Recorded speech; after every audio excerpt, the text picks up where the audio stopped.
My name is Emily Brandwin, and the PAD taught me how to play. Hello, and welcome to the third episode of the PAD podcast. It's the third episode and the second Emily of the PAD podcast guest list. Today's Emily is Emily Brandwin. Emily Brandwin's a proud WashU PAD alum, has an extensive career in comedy and improv, and did a lot of great things while at school here at WashU, but also beyond, and then went to work for the CIA. So super interesting background, super interesting story to tell. She's joining us all the way from Bangkok, Thailand for the episode. I'm very, very appreciative for her time. So please enjoy the PAD podcast episode, Emily Brandwin. All right, my guest is Emily Brandwin. Am I saying that right, Emily? Emily Brandwin. You are saying it absolutely correct. Just going to say it's amazing because I think it's a really easy last name to pronounce. It's just like two words. Throughout my entire life, so like Brandywine. I'm like, I don't understand how that's hard. Like, there's no extra E. Always they add a Y. I'm like, there's not even like a silent letter in there. I'm like, how it looks. So you did perfect. Good. I'm glad. I just want to make sure I get the guest name right at least. That's the least you could ask of me. Unless you want to John Travolta my name like he did with Idina Menzel and just call me like, what did he say? Well, yeah, exactly. Well, Emily Brandywine. Emily Brandwin. Thank you. Perfect. Emily Brandwin, I'm so glad to have you on the podcast and talk to you. Thank you. I'm assuming, and I usually say this, proud PAD alum. I hope you are. Yes, very much so. It would be really awkward if I was like, no. No, worst time of my life. But you are a woman of many, many talents, and I just can't wait to kind of get into it and talk to you a little bit about this. And at the moment, this is a brand new podcast, but I like to say you at the moment you are the second Emily of just 3 podcasts. That's pretty exciting. You are the first Emily, and probably the first ever, no matter how many of these episodes we do, who a PAD alum who worked for the CIA. So I just can't wait to talk to you about all this. So yeah, it's definitely not the natural trajectory of theater majors at all. I like to say I was the only one in Langley. Like when you start, everyone has these like wildly impressive backgrounds. And like on my first day of like, I call it spy school, when you're going through and you're like learning how to be an operations officer, everybody sits in a circle and you raise your hand basically and like spit out your resume, and everyone's like incredibly impressive. This like woman in front of me, she was like, I speak Flemish, I fought fires, I was in the foreign service, and she starts going on, and I was like, oh my God. And she like turned to me, she's like, well, what did you do? I was like, I was in a sketch comedy group called the Captables, and I was in and I was like reading, I was in Marat Side, and she's like, what? I was like, I was a theater major. Everyone else was like, what is going on? Nice. It does prove my point that a performing arts department alum can do absolutely anything, and you are certainly testament to that. I was just going to say, I've always said that being a theater major was the thing that helped me the most at the CIA because of the job. Wow. And I said that, I also think for any, like whenever I meet like young people, I hate saying that because I feel so old when I say it, but I think the two things you should always do is take a writing class and take an improv class. Nice. Because I think it's like two different sides of your brain, and just honing that. Having a theater background and also an improv background was key to everything, because in the job that I had 2 different careers at the CIA, but the second one, which was my longest, as an operations officer, which people like to think it's like in the movies, I was like, trust me, no one looked like Tom Cruise or like Colin Farrell, because I was like, if they did, I wouldn't have left. But you basically assume another persona. You basically have an alias, and you have to be that alias. And for me, it was always fun. I was like, oh, this is great. It's like method acting, but on a very big stage. And I was always surprised because, different people who don't have a comfort level with it, it was a challenge. And I get that, because for me, this was like all I've done. So I was like, oh, this is great. I mean, I did have a flair for the dramatic, I was like, can my alias name be like Desdemona Streisand? And they're like, no, it can't. I'm like, anything Streep? They're like, no, turn it down. You're supposed to be kind of invisible. I'm like, so Midler is out. They're like, that is also out. Like, damn. But it gave me the opportunity because it's a job that you don't have a script for. Hmm. And it's always ever changing. And it's to me, it's the ultimate like when your parents would say it's because I said so, it's just like that's kind of like the job. Like you just do it and you can't fight with it, Sure. if you're said to do something and everything is you never know what the answer will be. So to be able to really think on your feet was really, really important and crucial. And had I not had a theater background, not had an improv background, it would have been a really big challenge, I Wow. think. Wow. So I want to definitely. come back to this, but I'm just very curious. You're a St. Louis native. Yes. And and WashU, what drew you to WashU? Was it that it was, what did you study there? What did you want to learn at WashU? And did Uh, where you started sort of change from where you ended? Well, I transferred to WashU. So because I Ah, was from St. Louis, my parents like, you have to go away and experience that. And so I went to I think they just wanted everybody out of the house. They're probably like, get the other one gone. My brother was already out and they're like having a boot in my ass to push me out. So I went away to a really small liberal arts school, which was great. But I always knew I wanted to be like a theater major and do some with drama. It was just such a small department that the opportunities were really small. sure. And I had a really good professor who was like, who just said, we love having you here, but it sounds like what you want is not something we can provide. And I Mm, thought it was a very generous thing for him to say, because I was just talking about different things and different opportunities I wanted, and it wasn't going to happen there. And I was ultimately really frustrated too because when you just want to do more and you just feel like you can't do it. right. And so I had looked at WashU. I had some friends who were there and they like just loved it. Like everybody I knew like was like, oh, it's the greatest. And I just hadn't even thought of it because it was, next door to me. I mean, when I was Right. little, I used to go to the 13th Carnival. Like it didn't like dawn on me. And then of course, then I applied, got in, and it was by far the best decision I could have made. Oh, I felt like college kind of began for me there because it was everything I thought college would be yeah. for my last 2 years Wow. by far. That's Yeah. great. That's great. And so what was as a transfer, were you majoring in drama, minoring in drama? hmm Did you have Uh, any subject interest beyond drama?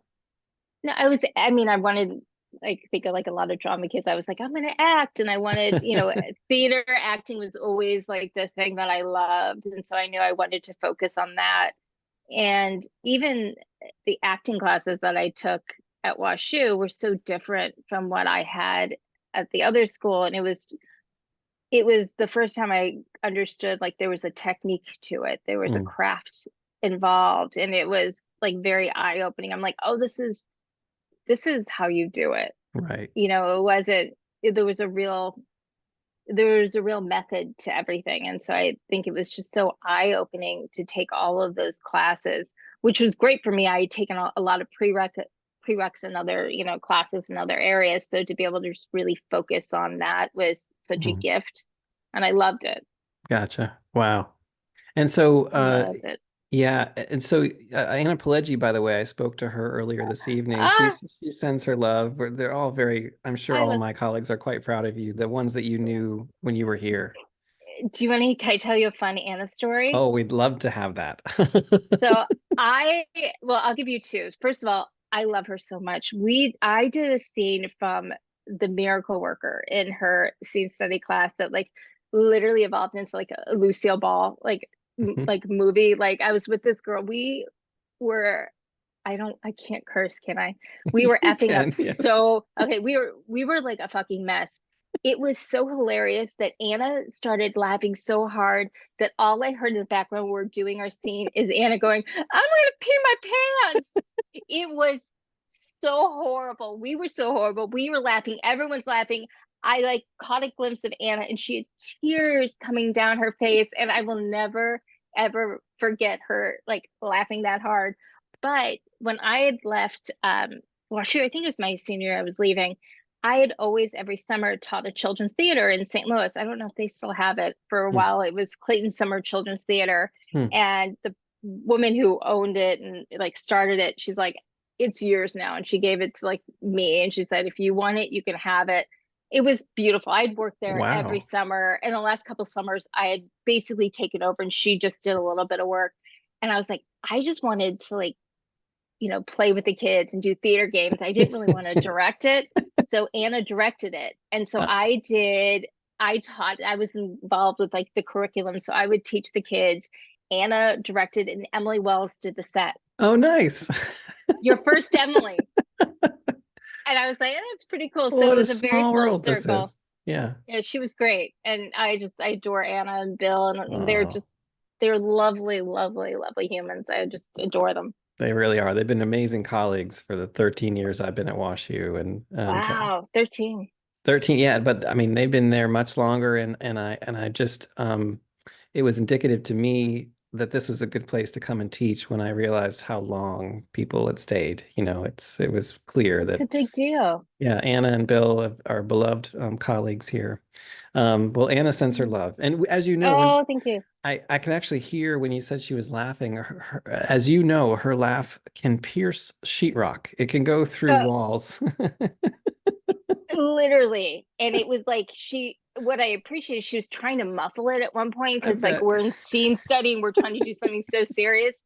But like it literally escaped out of her Yes, mouth. And then it was, I'm gonna wet my pants. And she had to get up and leave. She was laughing so hard, like her whole body. I was afraid she was gonna like pull a muscle somewhere. Like, sure. but we were all like laughing. It was Oh, hilarious. And she's like just yeah, she's wonderful. were you involved in any drama clubs while you were at WashU? I was involved with the sketch comedy group, and I don't know if Ah, it's still there. It was called Cactables, and I gave you Sanjit and Tijuana, who I think you might yes, talk to at some yes. point. Okay, We were all in the Cactables together at different times, and so gotcha. it was yeah, it was which was amazing. So we Yeah, did sketch comedy and we did improv, and because I was from St. Louis, I knew some folks outside of this who did like comedy clubs, and so yeah. I remember I booked us and we're like poor college kids. We're like, we're gonna make $100 each. And it was like, oh, what are we gonna do with it? I was like, no, it's gonna be $100 split between all of us. So like, oh my God, we're gonna make $20 each. And like everyone's so excited. And like it was really fun. It was such a good experience to Nice. it was, to be with just funny people and it was very collaborative. It's a little different than improv. I mean, with improv, you're still working with a team and trusting Sure. everybody, but it was a different way of approaching comedy, which I loved. Nice, nice. And so let's move on. You Yeah. graduated, and then what happened? Where did you go? What did you do? I did what many people with theater degrees do. I Yeah, moved back home with my parents, of course. and of course, because that's what we do. And I was thinking, like, what am I going to do? And I had, all these like dreams of like, okay, I can move to LA. I had really wanted to be in a soap opera, no judgment. Um, like all I, because I used to watch when I was little, so I was like, I just want to like testify. I want to do a courtroom scene and I want to testify. My parents like, that's not exactly a career. I'm like, yeah, I just really want to do that. And then I was like, oh, I kind of want to do comedy. I was just very sort of stuck on what I wanted to do. And my mom, not like a typical Jewish mother. She was obsessed with the CIA. Like when I say obsessed, like obsessed. Really? She read every book. She would go to every like spy movie. And so every night she would peruse the CIA website, for fun as Jewish mothers do. And I woke up, I was doing comedy in St. Louis. There was an improv group. We were the only one at the time called the Maddening Crowd. And so when I graduated, I tried out for them and joined them. And so I was at a show. I came back. I woke up and I was still like sleeping in my childhood bedroom. And I saw like a paper on the floor and I was like, what is this? I assumed it was like my mom telling me like to clean up the sink or something. And I picked it up and it was something she had printed out and it said like looking for adventure, wanted to like see the world. And I was like, oh my God, my parents want me to join the army. And like that's all I kept thinking. And I was like, oh my God, I was in like a remedial gym class. I once wore an eye patch. I had a lazy eye. Like all I kept thinking was like, this is not going to go well. And then I read down it was for the CIA. And I was like, oh, okay, my mom's now full on crazy. Oh, okay. Like it happened. And I just wasn't quite there for it. And she just said, if you apply for this job, you can live at home rent free. Wow. I heard Yeah, I heard the words rent free and said, sure, because they're never gonna hire me. I'm a theater nerd.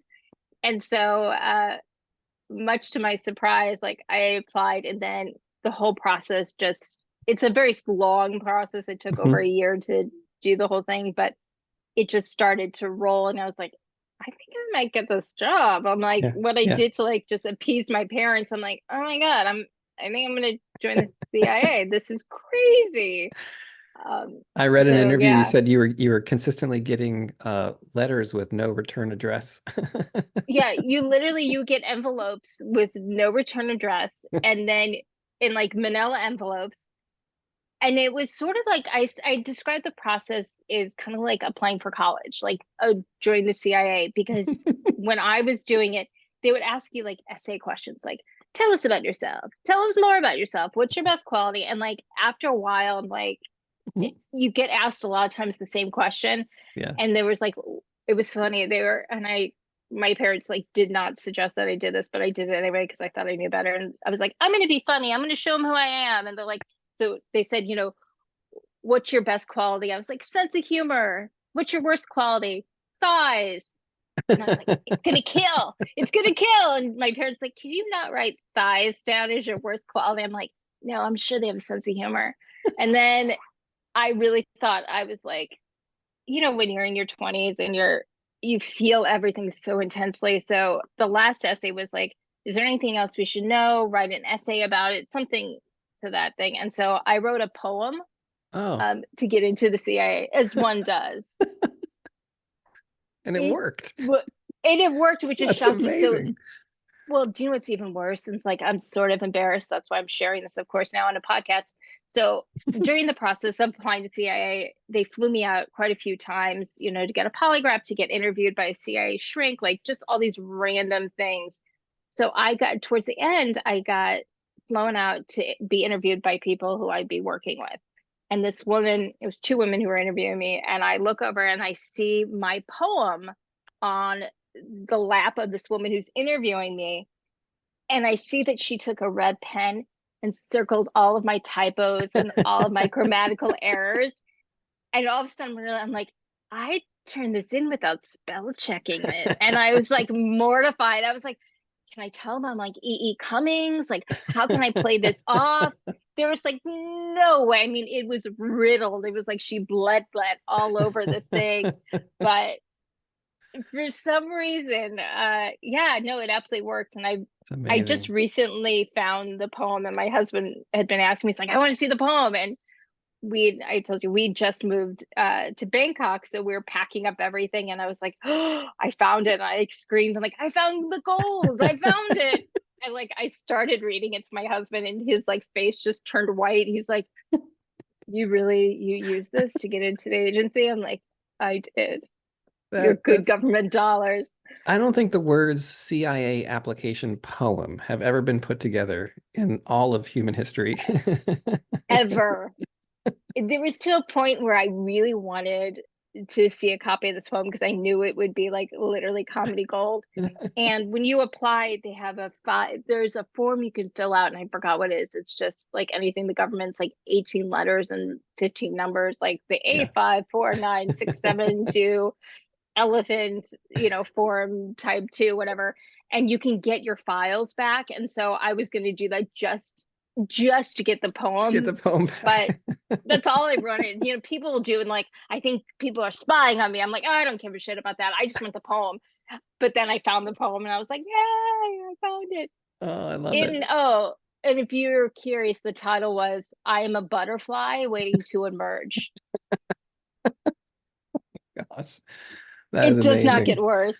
Yes, Wow. Wow. yes, As long as we're oversharing, I yeah. when I was dating my wife, I was like, I want to make sure this is the right woman for me, and she totally gets my twisted, just problematic sense of humor. And I made the case that, well, anyone can write a poem about someone using something beautiful like a flower or something like that, or a summer's day. But what really takes talent is to compare someone you love to something disgusting.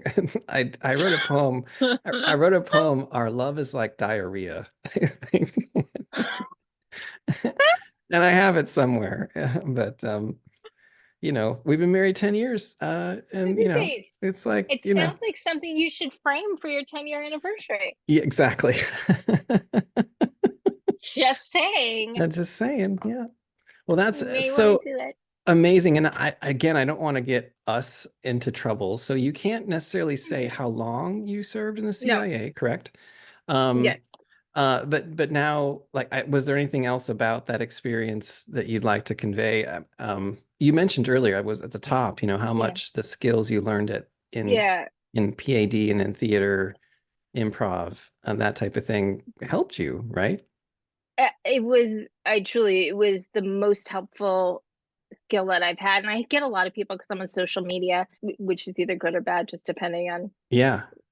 what month it is and, what's going on in it. But I get a lot of people who have written to me and will write me on my email, like, I want to apply. What should I do? What's the best thing? And the first thing I tell them is take an improv class. Mm.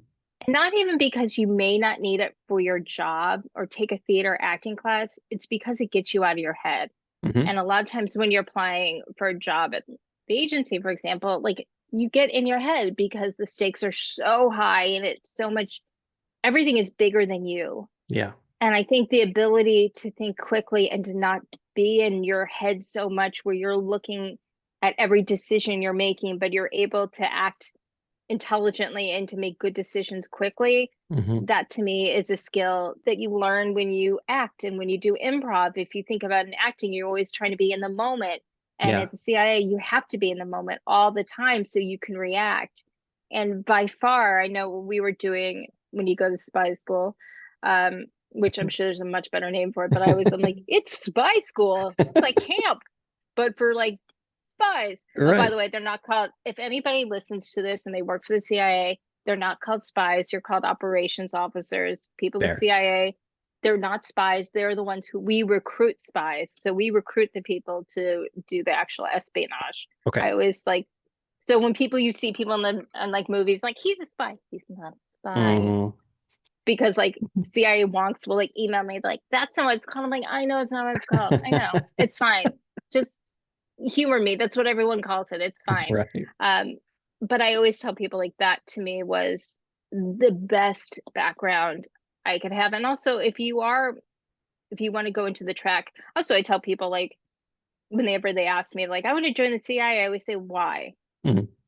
And if they start describing something in a movie or a TV show, I'm like, you should go to Hollywood Right. because first of all, very few people do the work of an operations officer. There are tons of jobs at the agency that do amazing work that aren't that I, you kind of like explain to people, but I always say whatever that job is, you should always have some experience, either improv or acting, just to get yourself out of your own way. And I think it also makes you comfortable in front of people. At the agency, you have to brief people and to have that comfort of being in front of people and to be in your own skin and not to sit there and judge what you're doing and just to be. Yeah. By far, that was the most helpful thing I had in Wow. terms of like my tool belt coming in. And I had I think we chatted about it, like a very different background than most people who join. It's Of course. people in Yeah. the foreign service or the military, all this. And I was like, not truly, I really did have to take remedial gym class for 2 years. And I really did have an eye patch for lazy eye. And like, I literally broke my thumb playing tetherball, which is near impossible, but I did it. And so I wasn't the natural fold, but I excelled at things that they didn't because of that background. Yeah. They excelled at things that I didn't because of their background. So it was definitely, I tell people to do that. Wow. I've often compared teaching to improv. I've been in those lectures. We've all been in those lectures where the teacher is just basically reading from a textbook. Where it's really dry.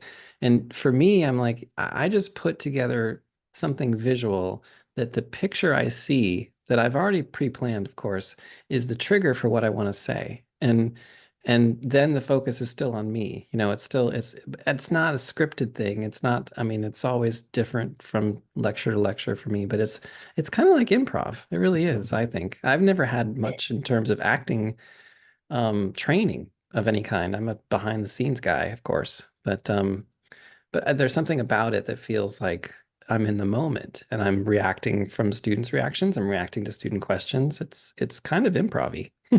It absolutely is. If you're working without a script and you're Yeah, able to be reactive, it absolutely is. And I mm, think that's when you get the best engagement. You sure. know, it's funny when you say that. I always am like, if a teacher reads, I can read a book. Like, you don't have to read it to me. Exactly. But the fact that, yeah, I'm like, well, also like in college, I'm like, I'm spending a lot of money to have you read to me. Like, Yeah. no, Yeah. like I want to have that kind of engagement. And I Yeah. applaud that because I think every one of us has had a different kind of experience. And I think Sure. that's also for actors, and not to talk about your job again, but like for people who didn't have as much experience behind the scenes, for you to make it interesting and exciting like that, and Yeah. I think is I mean, I want to it's make them huge. feel something. I want to make them feel moved in some way, and you just can't do that when it's just a sort of a exchange of information or regurgitating what I said in an exam. It's to me, it's like here's why failure. I teach a great class on creativity, and we have sections on failure and play and improvisation and we have these amazing guests. John Hamm was a guest just last fall in the class, Oh, and it was amazing. Like it was just he was really wonderful, and they all are. We had the mayor of Kansas City, Quentin Lucas, who's a WashU alum himself. But anyway, it's a have you great had great class. What's Kevin that? Klein came in? Kevin Klein came when I was there. Oh, And it nice. was like, yeah, we all like basically like lost ourselves. We're like, "Hey, Kevin Klein." He's like, who wants to do a scene with me? And like no hand moved up. We're like, yeah, we want to go act with the Oscar winner. And Yeah, so it not was a just chance. we're all like kind of mortified, and That's it was just amazing. horrible. He was Starstruck. very well, yeah, he ended up doing a scene with somebody from Romeo and Juliet, and the guy who's Romeo forgot how he said it. Instead of saying "but love," he kept calling Julia "but love." He just didn't have it right.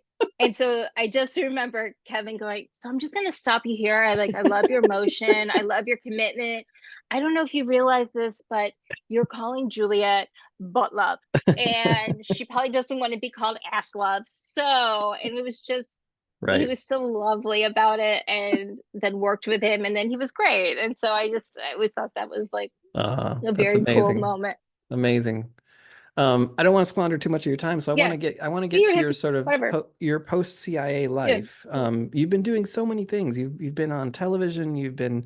I watched your reel. It's Yeah. amazing. You've Oh, been thank you. you had a podcast for a while. Now you're in Bangkok, Thailand. So I mean, what is it? What have you been doing since? Like, what's been your trajectory? So when I left the agency, one of the reasons I left is because I still had the itch to perform, Hmm. which, was really fun when I left the agency. They're like, "Why are you leaving?" I'm like, "Oh, I just have that itch to perform." They're like, "Okay, this is what happens when you hire a theater nerd." And they were not thrilled when I left. Truly, it was a challenge to leave, but eventually I scooted out. And I knew I wanted to come to LA. I didn't know what I wanted to do. I just knew I wanted to be able to combine my interests in the world, like everything I did at the CIA, my passion for politics and, all of that with my other side. And when I got to LA, I just really kind of focused in. I was like, there's nobody that looks like me, a woman who is a little bit younger, really talking about the world and the agency in the way I do it. And I thought there could be a little niche for myself. So I started just kind of poking around, and I got what everyone does in LA, eventually got an agent, a manager. And so I started getting opportunities, which were really fun for me to be able to talk about the agency and about government, and also, geopolitical issues, but in a way that I feel is super relatable. Because I think the problem that we have a lot of times, you turn on the news and how people are talking, it's almost like they're reading the book, like you said, when you have a Hmm. lecture and someone's just reading. Yeah. It doesn't.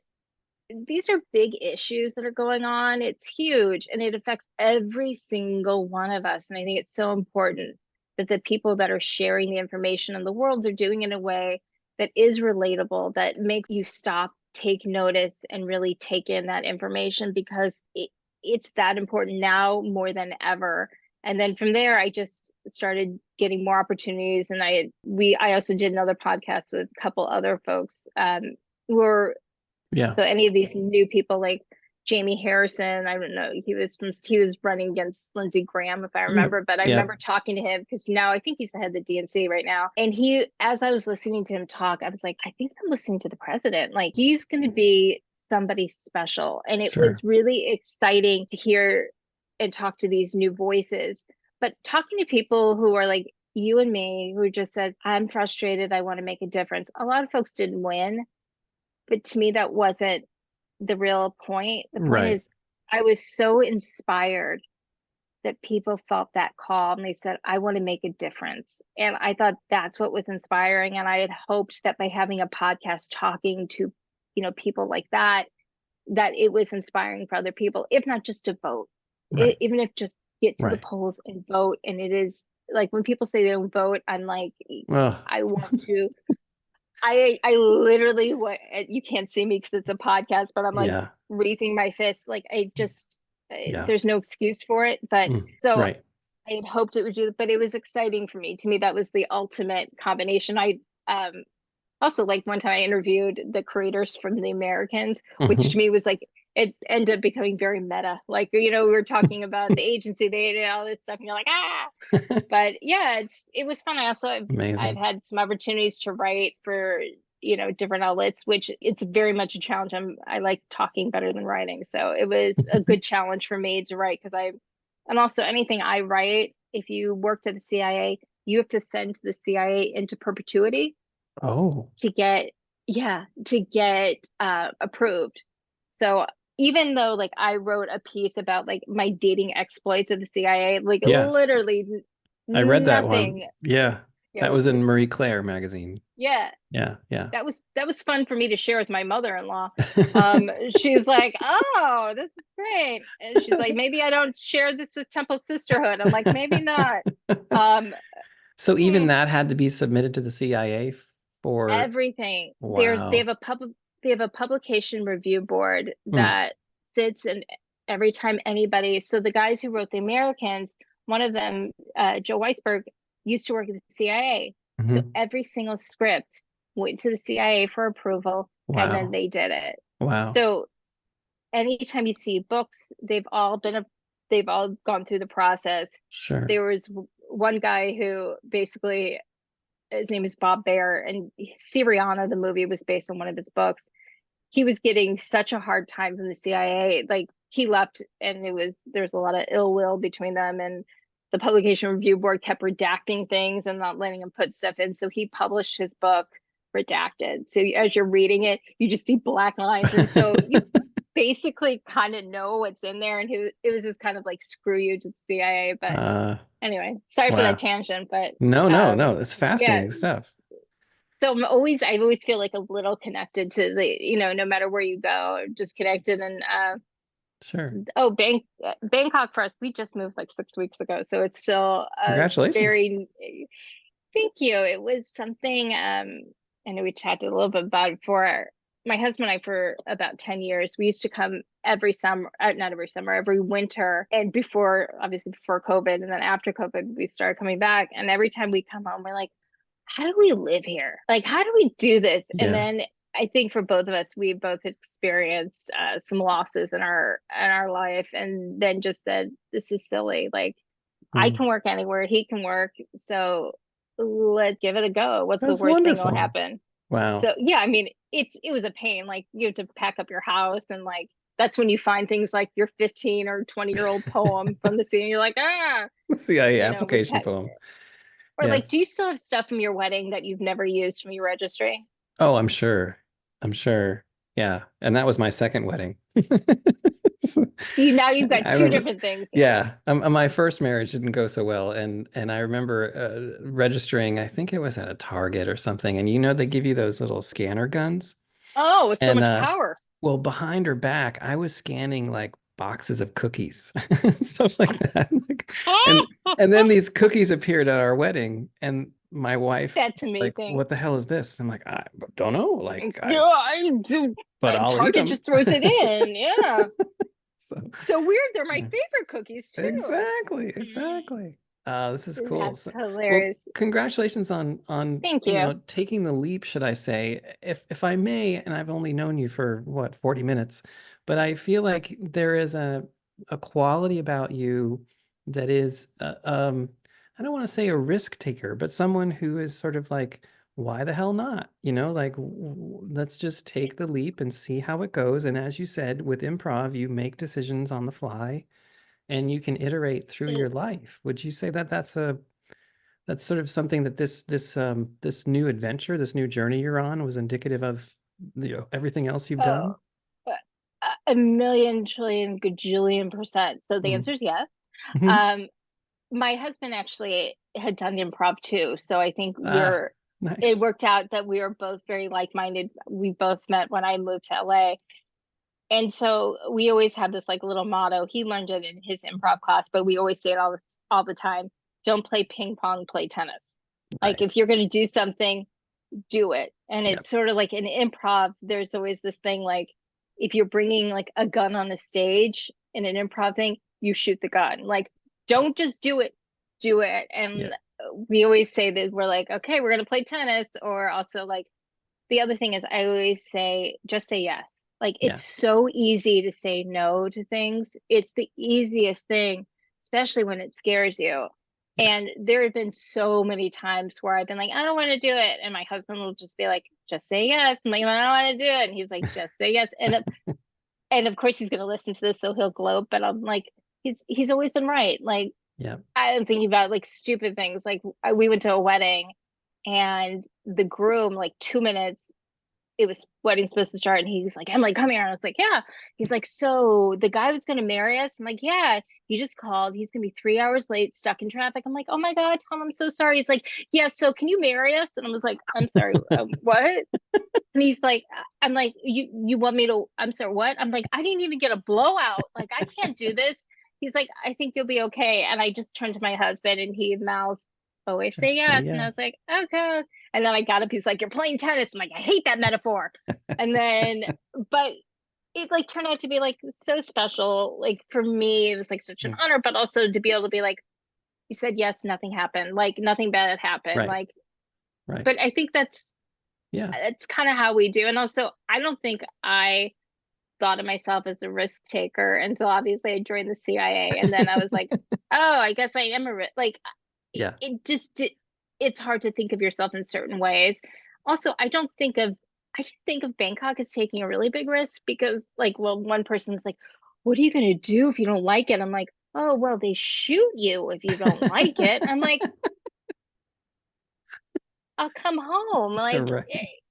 to me, like you don't regret things that you try to do. You regret the things that you don't do. Exactly. And Hmm. I knew, and I think my husband knew, like if we didn't try this, we'd regret it. And I Yeah. think that's with most things. And that to me is improv. Like when you do improv, you have the freedom to try things and to Yeah. just play. Like Yeah. we lose our sense of play as we get older. Hmm.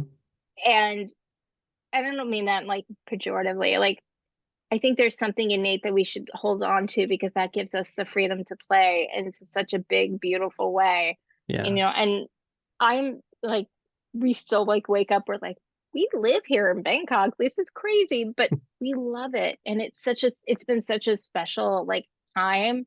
And so Yeah. I was like, we playing tennis. But yeah, Yeah. it's nothing makes sense in my journey, like nothing, but it all makes sense. If that Yeah. makes, you know, It's so true. did you think you were gonna be here doing what you're doing when you graduated from school? Like, did you Oh, think you were gonna be a teacher and oh an no, educator? no, no, no, no. I mean, I mean, I've said yes to so many things that I'm just like, I'm gonna figure it out later. Like I had a dear friend I interviewed for, I did a show at the Repertory Theater St. Louis here in St. Louis, and I was interviewing her a few years after the show. And I said, we were talking about, she was speaking to my students and everything, and she was really fantastic. And I said, so one challenge about your role is that you had to rollerblade on stage. And she's like, yep. And I said at the audition that I could rollerblade, and I had never rollerbladed in my life. And I was like, really? And she's like, yeah. And did you notice? And I never thought about this. She said, did you notice that when I entered, I only could turn to the right? She's like, I could That's not. amazing. She said I couldn't rollerblade to the left, so they blocked it so that I could only rollerblade it to the right, and everything was fine. It's That's like, amazing. but that's I mean, in a way, I think there is something about being in the arts, being, in this crazy business that you're like, yeah, let's just figure it out. Designing at the Muni is all about like seat of your pants choices Oh, because the actors have total 11 days from the moment they set foot off the plane it's nuts. to opening night to be on, and it's just as equally crazy backstage. It's like we're going to figure it out. And we might make a mistake in front of 11,000 people on opening night, but that's the way it goes, like what's the worst that could I happen? I love that you did the Muni. Yeah. For people in saying like growing up, I loved theater, and it Yeah. was the experiences of going to the Muni and going to the repertory and going to Fox and seeing shows. Like I remember the first musicals I saw that really Sure. gave me the bug, and it was like the Muni, for people who don't know outside of St. Louis, like it's such a historic, like it's iconic. Like Yeah. bring your kids to it, and it's such a special outdoor, like it's so special. And it, to me, especially when you live in the Midwest, you don't have access. You can't go to New York, you can't go to, Right. the coast and see theater, but you bring it in, you get amazing, like Yeah. amazing Broadway talent. Like Uh, it's It's crazy. crazy. Yeah. Yeah. It's 7 shows in 8 weeks. It's a factory for musicals. It's insane. The stage is What did 90 feet wide and 60 feet It's deep. huge. Yeah. I what designed 10 what shows in 4 summers there. what did you do? From 2013 to 2016, I did everything from Les Mis to West Side Story to Hairspray, Wizard of I love Oz. Hairspray. Like, it was just one year, I think I was the depressing musical designer for a while. Like I did West Side Story and Les Mis in my first season, which was sort of, cholera and Oh, suicide, and so yeah. and then they're like, we want you to design Seussical. And I'm like, I'm sorry, what? Like Did you Seussical? not see? I get to Did you not play see with my thing? a box of the 8 or 16 crayons now. I can work with those. Like that's awesome. So, um, I just think what you're doing and what you're bringing, just personally, like to St. Louis, is so important, and to bring that creativity, because well, you're making so many young minds open to theater, and to get them excited about performing. It's so sure. special and so needed. I hate when you read stories about the arts being cut and all Yeah, yeah. that stuff. It's horrible. You've gotten a bit to the crux of why this podcast, I think, exists is simply a way to display successful alumni who honestly have not been unemployed in their lives to sort of show that to our students to say, hey, look, a minor in drama, it doesn't have to be a major, a minor in drama, No. some drama classes, some improv classes, some public speaking classes, whatever it is that trips your trigger, as we say in Texas, where I'm from, like whatever it does for you, then you need to like realize that this department is one that professors like Anna Pileggi and Bill Whitaker are Oh, beloved professors who will teach you anything you want. Emily Wells told a great story about how, she and her classmates wanted to do something, and Bill Whitaker said, if you can convince the TD that you can do that, go ahead and do it. And they lobbied, they learned how to advocate for themselves as artists. And that's what we teach you, I hope. And you're a yeah. shining example of that, someone who's taken these opportunities, who's said yes when you wanted to say no sometimes, and really made the most of it. It's just Yeah. been wonderful. And I will never forget, I was in Bill's directing class, and we were directing scenes, and I was like, can I ask anybody to be in it? And he's like, sure. So I directed Anna in a scene, and I got all of the faculty. And people are like, what? I'm like, he said I could have anybody. Anybody? So Yep. I I had Melanie Dreyer. I don't she's not there anymore. She was Okay. one of the acting professors. So I had Wow. her, I had Anna, and I was like, I'm Nice. getting in the ringers in case my directing For sucks. sure. Like Yep. they're gonna Yep. be great. No And it was, doubt. but I felt like, how special is that they're doing this for this like 20 something year old like kid. Here are these amazing artists like in their own right who gave me their time and their talent Oh, so I could learn to direct. And like yep. that to me is is what's so special about WashU. And Oh, what I've told people, because I'm always like, whenever I hear people thinking about going to WashU, and I just tell them what a special experience, especially transferring to WashU, hmm. because I have something to compare it to. Yeah. It was to me the most formative part of my theatrical training. I by Mm. far, and I felt like Sure. that's where I gained the most. And part of it was the faculty. I really felt like there was a care there, just like you said, like Anna and Bill. The fact they're still there, like Yeah. I knew that they cared. It Oh, wasn't just words coming out of their mouth, and I really took so much away. And I wish I would have had you as my teacher, because I was uh, terrified of yeah, no, I was terrified. Like he like the instructor like we literally won't like say his name, or did we? we We won't say his didn't name. before. Yeah. I hope not. He Uh, scared the shit out of me. He was very talented. I but literally was like yeah. quaking. It was, Yeah. but he Yeah. was the one who introduced me to Sweeney Todd, so I'll always appreciate it. There you go. We watched it in his class, and I was like, Yeah. it was amazing. And I was Yeah. like, oh, that Sondheim guy really knows what he's Hmm. doing. Can I ask you a question? Please, Another sure. one, and then I don't want to Yeah, take too this much is of your nice to be time. asked the questions. Do you get to New York at ever? Like, because I'm just curious, like what you've Sure. seen lately or Oh, like what are your favorite shows? Like if you oh that you've gosh. seen, like top Um, five or top 10. there's this beautiful, I've designed it twice, piece that I wish would be done more, of Diary of Anne Frank. And it's an adaptation by a woman named Wendy Kesselman, who of all people like called me. I did a production of that in the Round at the Denver Center, and I wrote her. I think I might have sent her a picture or something. I'm like, hey, I'm designing this show that's about being cramped and trapped in a space that can't have walls. And so, wish me luck, you know. Yeah. And she was a sweetheart to call me, and I was like, wow, I got to talk to the woman who birthed this play, and it's such a powerful play.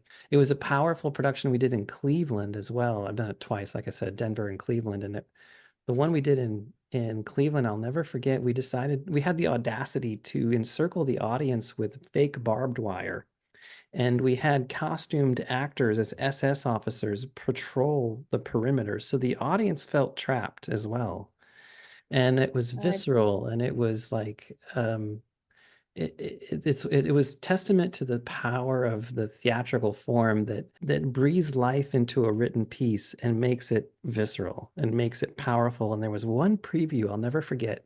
You know, designers, of course, after the preview were like hanging around going, okay, everybody leave because we got notes and we probably missed that light cue at, whatever. And there was a man about 4 rows in front of me. His wife was standing holding his hand, and he couldn't move. He was just emotionally struck, and he couldn't move.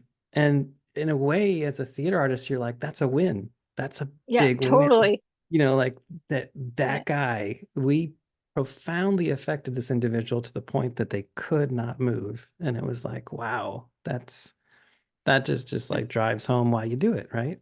But that's the magic. It's yeah, it's the magic. Yeah. absolutely it is like when we were living in the States, my husband would go to New York a lot for work, and I would go with him because I can work wherever. And I would always see theater at night when he had to do like work stuff.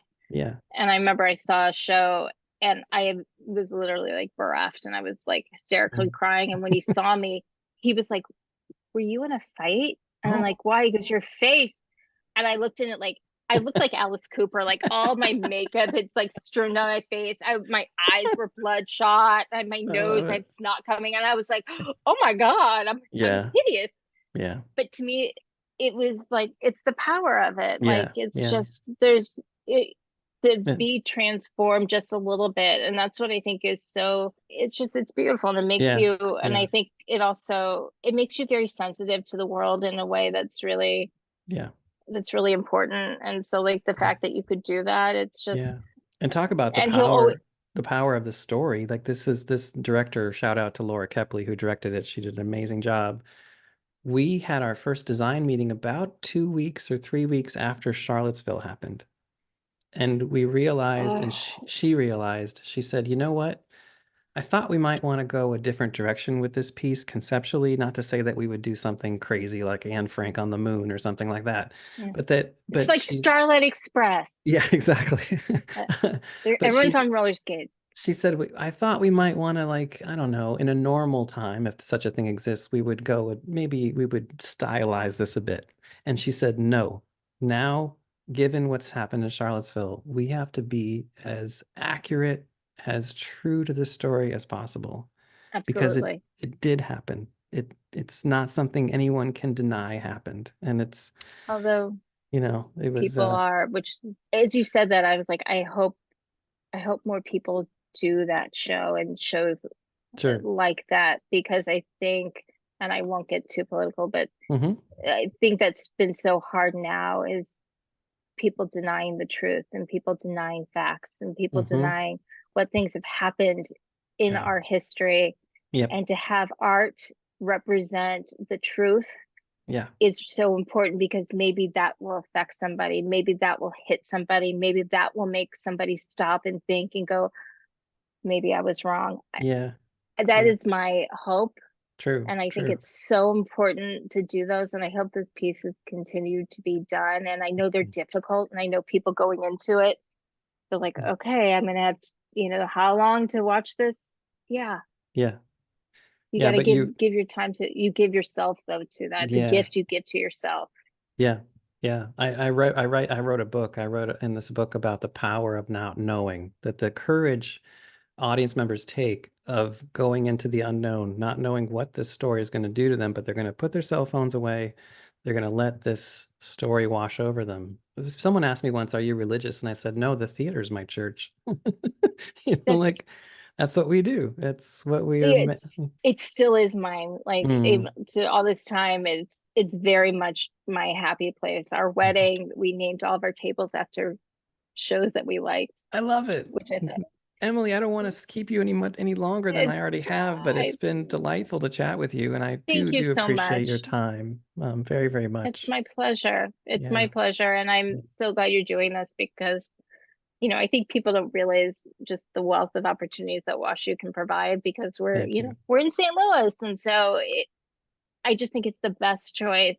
For me, Mm. it was absolutely the best choice. And I hope this helps, you know, future students go, Yeah. oh, this is all that can happen. And they can hear people really excited and very genuine about it. Yeah.